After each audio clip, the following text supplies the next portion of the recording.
پیارے دوستو، کیا آپ جانتے ہیں کہ مقام ابراہیم کیا ہے؟ نہیں پتا؟ چلے میں بتاتی ہوں۔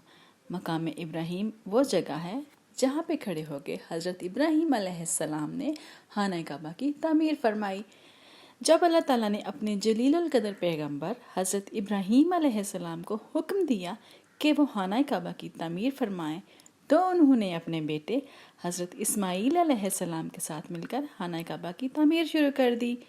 جب خانہ کعبہ کی دیواریں حضرت ابراہیم علیہ السلام کے سر سے اونچی ہو گئی اور آپ کے لیے مزید پتھر لگانا مشکل ہو گیا، تو اس وقت ایک معجزے کا نزول ہوا جو کہ ایک پتھر تھا۔ اسے مقام ابراہیم کہا جاتا ہے۔ جب حضرت ابراہیم علیہ السلام اس پتھر پر کھڑے ہوتے تو یہ پتھر خود بخود ہوا میں اڑنا شروع کر دیتا اور خانہ کعبہ کے پاس چلا جاتا۔ یوں حضرت ابراہیم علیہ السلام نے باقی ساری تعمیر آسانی سے مکمل فرمائی۔